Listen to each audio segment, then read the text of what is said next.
Well, 2 years ago, Barney Visser proved everybody wrong when Regan Smith won at Darlington. Prior to that, it had been almost 40 years since a team had won that was based west of the Mississippi.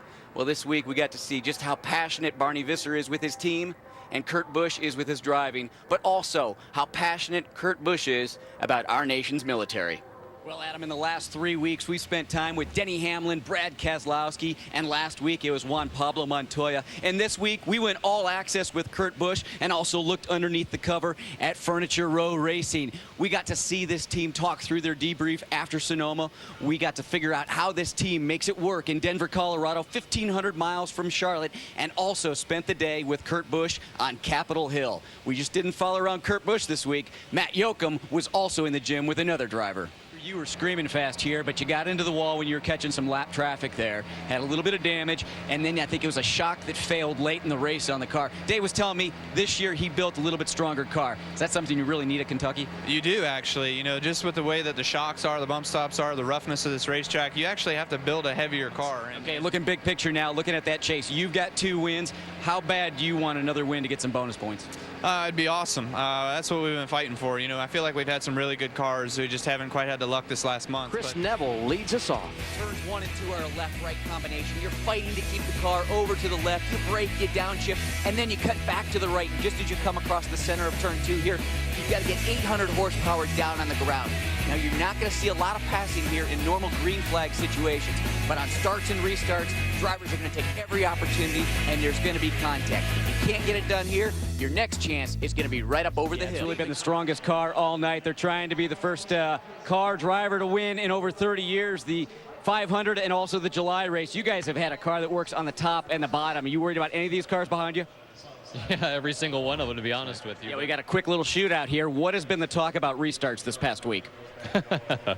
We obviously, it's a big focus of ours right now. We're trying to dissect and understand what's been going on. Adam, radio communication has always been a big deal in NASCAR since the 80s, but it was typically driver, crew chief, and spotter talking to each other. But with the tandem draft, drivers realized that they needed to start talking to each other. So at the Daytona 500, we saw drivers tuning their radios in so they could talk to other cars on the racetrack. This weekend, we've seen it go a step further with the dials in the cars. Some as basic as just other car numbers, some a little bit nicer, showing the branded number of the car, the numbers we see on the doors, and some going even a step further, Jeff Burton's team putting the headshot of other drivers next to those numbers on the dial.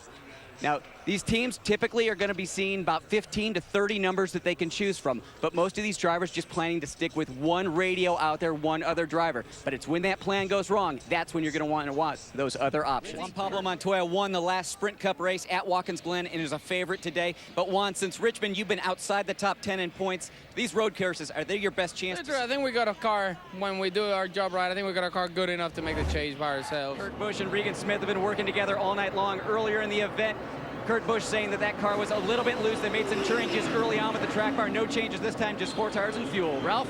48-lap run by this pair, so very impressive run. Early on, Clint Boyer had a little bit of damage to that right side. The exhaust pipes were crushed in that last lap 5 accident with Trevor Baynes, so they've gotten that fixed. The car running well, just going to do 4 tires, fuel, slight air pressure adjustment on the 33.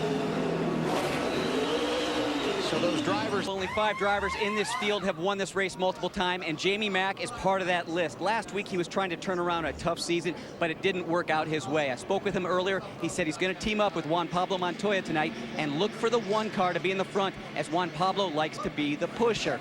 But this team also realizes you got to have other options on the table, and the main objective is get the 1 car to the front.